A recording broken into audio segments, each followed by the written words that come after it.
The Cleveland Cavaliers, they disappointed in the postseason, did fantastic in the regular season. Let's see what we think they're going to do for fantasy.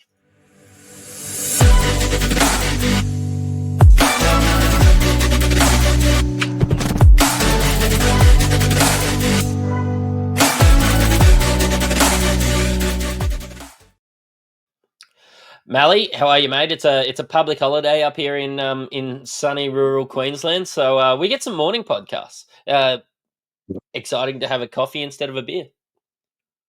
Yeah. I would like to see a little sniff under my nose to make sure that's all that's in there, but that's all right. This is not Alcoholics Anonymous. You can do what you want. Oh, I'm glad you said that. So awesome, A little bit of wake me up. mate. Oh, there. I wasn't super excited to talk about the Cleveland Cavaliers, not because I don't think that they're going to not that I don't think they're going to be good, not that I don't think they're going to be fantasy relevant. I just don't think much has changed, and like they don't really have a lot to prove. Like if they shut down some guys at the end of the year, if they're going to make finals and that, I wouldn't be surprised. Just because I think the only thing this team has to prove is in the postseason. Yep. And as you said in the intro, it was a bit disappointing the way that it all kind of played out for them, especially because of all the hard work they put in the regular season. I agree with you from a fantasy point of view. They're boring, but boring in the best type of way. Like there's just a lot of good value there. We know what they're going to do. We saw the fact that they did it last year, under new coaching. So now we've got a chance to hook into the numbers and have a bit of faith that they're going to probably do much the same as what they did last year. And there's definitely a place in fantasy for that. Yeah, there is. Of course, they start the year with Darius Garland injured, which is a bummer. He's a guy that I definitely targeted last year, and would have looked to target this year. Does create, I suppose, some opportunities. Probably first up, they had a 64-18 win season. How do you think they project this year? Locking down for basically bang on that again. Maybe maybe they won't have as high a record in the regular season because they want to have legs underneath them when it comes to the postseason this year. So maybe take 3 or 4 wins off that and whack them in the loss column. But yeah, I don't think it's going to be drastically different. They're going in with the same sort of team.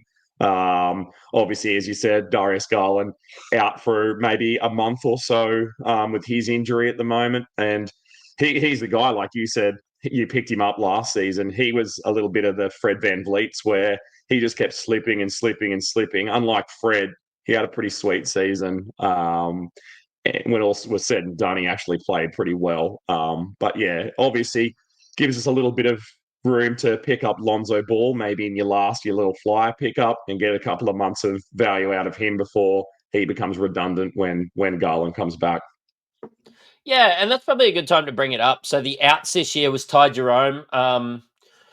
Me, obviously, this wasn't planned. I'm wearing my Grizzlies shirt. He's across to play with the Grizzlies, and he said in an interview didn't even get an offer. So that was I thought he was really good last year. So I probably expect Lonzo Ball, who you've just spoke about in the ins, to get that Ty Jerome role, but after Darius Garland comes back. So Ty Jerome stats from last year's probably, dare I say, injury permitting, probably his floor. Whereas, yes, something obviously shy of Darius Garland. I'm not going to say that Lonzo Ball is Darius Garland, but probably that 30 minutes a night, as long as his health permits. And the other out was Isaac Okoro off to Chicago, and then Larry Nance Jr. comes in.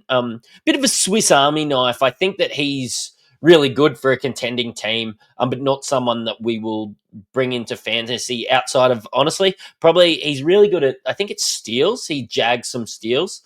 Probably you can get him as a bit of a steal streamer if you need to win your week. Yeah, and I like the fact that they got Larry Nance backing up. Basically, they got this their starting lineup has two centers in it. So having Nance off the bench and he can fill in behind either one of those guys and do a respectable job.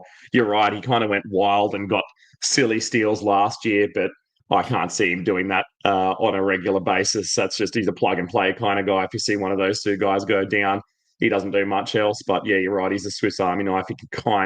He just does a tiny bit of everything, and that's good. If you can pick that up when other guys go down, yeah, someone that you can harvest a little bit of value from. But yeah, I keep forgetting, like when we talk about transitioning into Mobley, like he's still only 24, like he's still a pup, and he's already had like been all team defense. Like he's a pretty impressive young man. And then looking, like he's averaged 67 games over his first 4 seasons. So like that's enough in fantasy to hold your relevance. And I know we like to talk a lot about the fact that if you can't get on the court and stay on the court, then you're really not worth much in fantasy. But he's 30 minutes. I'd say that'll hold. Maybe that might go up a teeny bit. But yeah, he's a blocks man. And I know if you're missing out on Wemby, like obviously you're going to miss out on him pretty quick if you're not one of the first two draftees on the board. You've got someone there who's going to be able to pull some blocks for you and do some good big man stuff. And his game really went a long way last year. Like he kind of showed that he could facilitate the ball a little bit when they needed him to. He can score. I think he's eclipsed Garland now and is the second option on the team behind Mitchell. But what do you think about that? Do you feel like that's he's earned himself as the second man and pushed Garland back to third option? Kind of. I do just think that Garland's role is just basically the polar opposite of Evan Mobley. I think on any given night, it's going to be. I suppose it doesn't really matter who the second option is because when I look at Mobley, it's for his blocks, it's for his field goal percentage. Like, whereas I do think that he probably can score that 20 points a night or something along those lines. I do think that. Oh, has it been 20 points a night that he's been scoring? I do think that you're getting them for different things. Like you want assists and everything when it comes to Garland. You want the opposite with Cleveland. I think you could nearly draft both of them, to be honest. Like, what have we got? Mobley, 18.5 points, 1.6 blocks, 9.3 steals. Whereas when you look at Garland, obviously the bump in the assists, obviously the lower field goal percentage, but the better free throw percentage. Like, they're almost polar opposite, scoring the same amount of points. You're right. You're never going to have a situation where you're deciding which one of those two guys you get, because I can't see that early on how you're going to have to make that decision. Like you're either looking for a big or you're looking for a ball handler. I mean, with the injury and the fact that I know that he's going to skip and miss at least 4 weeks to start the season, I've pushed him back into that 5th round, which is probably about where he was going last year. Garland, this is. But he kind of superseded that, only probably by about 10 places. I think. What have I got him down here? Across the 4 sites that I looked at, he averaged out at the 44th ranked player. So I feel like as a guy, that I've nearly got at 60, I think I've taken into account the fact that he's going to miss those games, and that's enough of a discount kind of to put on him. Do you worry that much about his cold start, or are you just going to plug like a ball into your team and go, I'll worry about him later, and hopefully you've got an IR spot? Yeah, I mean, I'm only picking him up in leagues that I have an IR spot, because I do think that it, will go well into November. I've currently got him at 62, which puts him in that sort of mid range. Dare I say it does? Like, he was the 42nd best player last year, just 2 spots behind Donovan Mitchell, who's been drafted, in the late second round. But I do think that Darius Garland is somebody that could win you your league if you're getting him at 60 or 70, which I always look for. But you do have to make sure that you're able to, like, if you're making your risks there and missing out on a 5th rounder, you do have to take your gambles elsewhere, or maybe be a bit safer later on in the draft, because you can't go and take 5 gambles and just hope that it pans out. Like you're getting somebody that's not going to play for 4 weeks, 5 weeks, 6 weeks. If you start 0-6 or 1-6, it's really just not worth it. And I don't think you're going to get the return for Garland, because I know if somebody was trying to trade me Garland and I was a mid tier team, I'd be saying, nah, champ, just enjoy coming last. And that's a tricky thing too, because you play fantasy and you kind of pick your own lane and you make a team that's going to suit what you need to do. But you see someone like Garland falling and you go, right, someone's going to have to pick him up. And if he falls into that like 80, 90 zone, someone's getting absolute Oh, pure value there.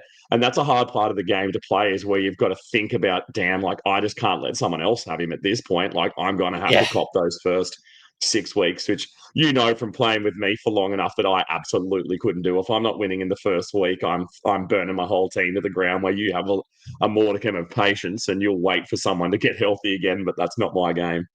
Yeah, you've definitely seen me go 0-5 and win the comp from eighth as well.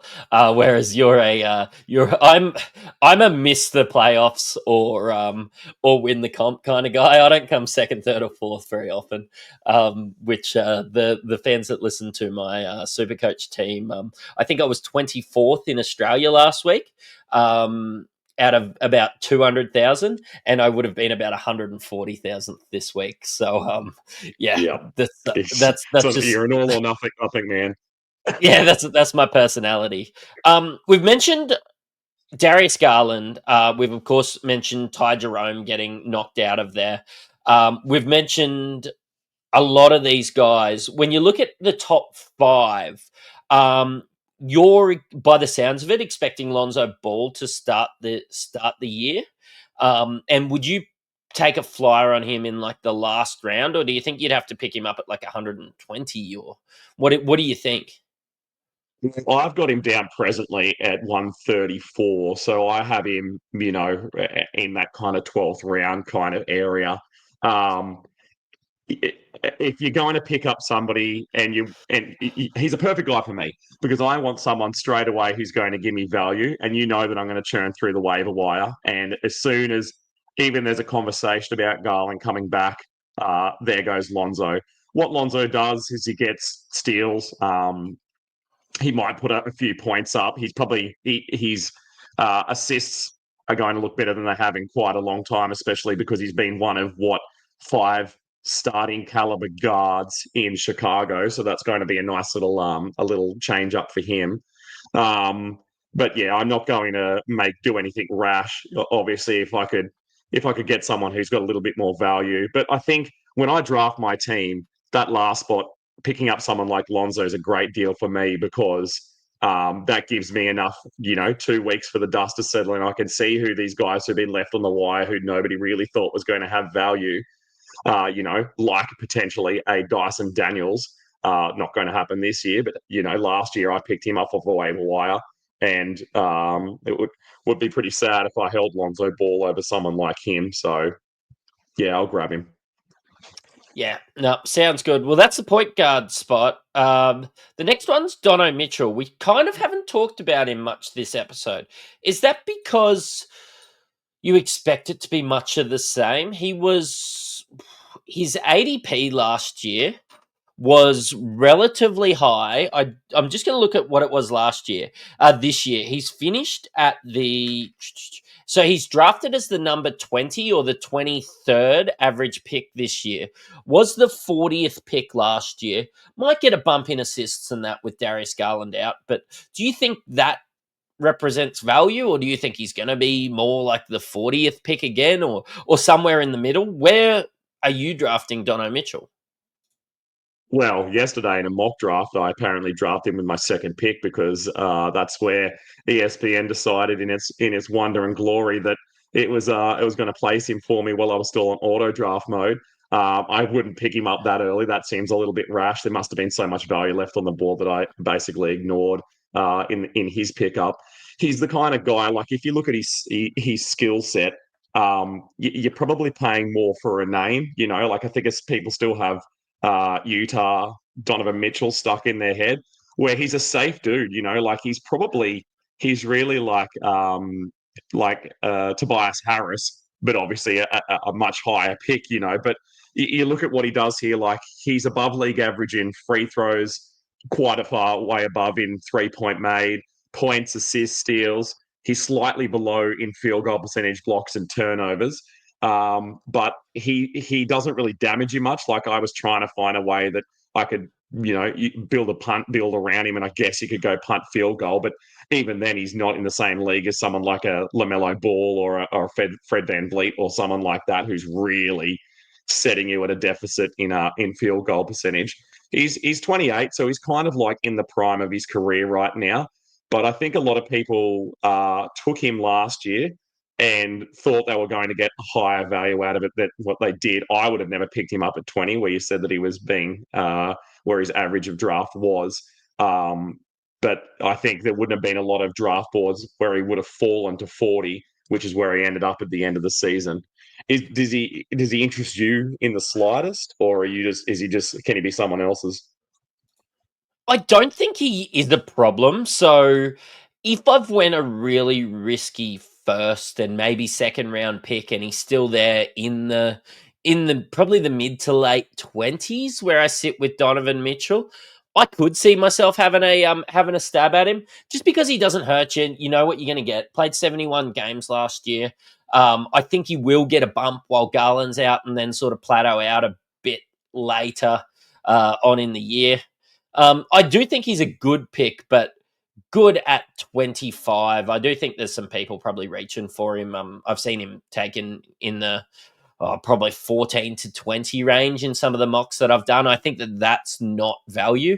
Yeah, I think it's just after. And like he's in the range of like, do I feel like a really risky Kawhi Leonard? Do I feel like, do I think Pascal Siakam's going to get a huge bump? Like when I see him amongst those guys, I start to think he's really good value because it's fine for me to say, look, I'll take him at 35. But realistically, am I going to take him before a Jamal Murray and blokes like that? Probably. Yeah, you're right. Like that's one thing that I haven't really thought about is the fact that he, like many other people, have probably moved up 3 or 4 positions this season just due to the fact that your Tatum's are gone and your Lillard, and so if I had him at 29th or something like that, where realistically would have been had these guys not got injured, I would have thought, yeah, that's probably pretty reasonable. I'm looking at him now on my draft board at 24, and I'm thinking, geez, but as soon as you have that conversation like you had, is he a better player than Kawhi? No. But is Kawhi going to be able to stay out there for as many games as Donovan will? I don't think so. No. And that obviously pushes him ahead. Like, you're right. Like, I'll have a look at the guys that I've got around him now just to see, like, where my head was at when I threw this together. So, like, who have I got? I've got the likes of LaMelo Ball, who obviously, who knows what he's going to be able to do this season. A plethora of guards there, so they don't need to run him as hard. You're right, Kawhi Leonard, I've got just in front of him. I've got Joel Embiid, who realistically could be the third, fourth, fifth best player in fantasy, but his injuries are kind of absolutely crippled him. I've got Triple J, I've got Desi Bain, I've got Tyler Hero. So yeah, I feel like he can hold his own in that group. Yeah, I don't know. I think I've put it in my head that he's probably not going to do as much as what he is. Where realistically, he probably does deserve that position. Yeah, and out of all those guys, it's only Triple J that I would take over that. Out of those guys, so unless like I did Yeah, fair. pick some super safe options early, and like yeah, then I'm fine to take a risk on a Lamelo. There's two more spots that we haven't spoke about at length. Jarrett Allen, starting center, projected by us on this team. I feel like that's a fairly safe assumption. Even though I think Evan Mobley would be a fantastic center, you've got to play your best guys out there on the floor. So I expect Jarrett Allen to line up at center. The 71st ranked player last year. I've kind of got him in that same sort of range again this year. Again, it's not a particularly sexy pick. I think centers are a bit hard to get. I've kind of got him at the back end of value centers in those middle sort of rounds. I'd much rather, dare I say, I've got him around the ranges of like a Walker Kessler and blokes like that. I see I've probably got to move Onyeka Okongwu further down my list. That's sort of where I've got him sitting. What do you think about Jared Allen? I've got him just as a safe, boring pick, probably at value in and around 70. I think, I've got him as a fifth tier centre. So pretty much exactly where you've got him. He's obviously leapfrogged someone like Brook Lopez this year, who's fallen down. Maybe no one's fallen as far as he has on a draft board this year. But, that same kind of range, like I'd still take him around when I take a Rudy Gobert. Like I feel like he played as well as Rudy did last year from a fantasy perspective. You're right. Walker's probably just sitting a little way in front of Jared for me, just because he can get those blocks that Jared can't. You're right. There's nothing really sexy about the dude. He just kind of comes out and plays. He plays in fantasy like he dresses in pregame, where he's a tracky pants. He's an Uggies. Like he dresses how I would imagine Steven Adams would dress at home. Yeah, cool. I mean, like you say, he's not sexy. I don't know. I saw those songs at his wedding, where he was singing High School Musical. So, yeah, that was something extra. Yeah. But the last position, and I am going to be staying away from this one completely, is the small forward spot. I think Max Strus will take the spot, and I'm probably drawing a line through him and DeAndre Hunter. Hunter, yeah. Actually, I hate Yep. Hunter for fantasy. I think like he's a serviceable player, but Mm. yeah, I just feel like in the realms of where I'm going to be drafting Hunter, I would rather take a slap at somebody that I can get some upside. I feel like he's the sort of guy that's sitting on the waivers and Cavs play 4 games that week and you pick him up. I Yep. just will not be drafting Hunter or honestly Strus at all. I'm uninterested in them. They give you the things that you're going to be able to pick up off the wire pretty easily. You're going to get 3-pointers from them. You're going to be able to get 15 points. Like there's even in a deeper league, you're still going to be able to get that off the waiver wire. I'm looking at something that I probably have forgotten about with DeAndre Hunter, because this season he played 64 games, but he over the last 5 years his average is 53. And I try not to write too much narrative around injured players and avoiding players who are injured. But as soon as they're anywhere around that 50 games per average in the span of 5 years, you've got to start to be a little nervy. Why hold someone like that on your team who you can supplant with anybody from the waiver wire and get basically the same thing? So you're right. I think the minute share between DeAndre Hunter and Max Strus, the fact that even if they did get the lion's share, either one of them, they can't do enough to yield much value. Yeah, I didn't even know if I'd bother picking them up with my last pick, my 12th pick. I think I just leave them on there and someone else can chog up a spot with either of them. Yeah, I think Hunter's a better defender, so if they need to try and lock down someone, they're going to be playing him. I think if somebody does get injured, he could find himself in some more power forward minutes and things like that rather than the small forward. I do think if they're looking to pump up that juice, get some threes and everything like that, they're going to just put Strus out there. But yeah, I think that it's going to be an awful minute split. And some nights they're going to need offense. So one of them's going to be getting 30 minutes and the other one's going to be getting 15. And then, flip it on its head on other nights. So, yeah, look, I think a good contributor for Cleveland, not a good contributor for any of my fantasy teams. So big Stay on the fade wire. from me on that. Mate, we're going to line up and do the Mavs next. I've really enjoyed having a chat about the Cleveland Cavaliers. And, yeah, on to the next one. Yeah. Yep, knock them down. Bang, bang, bang. But yeah, I think, there's not going to be a lot of surprises, and there's plenty of room for that in fantasy leagues. Like knowing there's a team out there that you can pick basically 1 through 5 minus their 4 spot there. Sorry, their 3 spot. And you're going to get decent value and you're going to get players who are out there to play and pull you some stats. So I won't be shying away from the Cavs players this year. Awesome. Cheerio.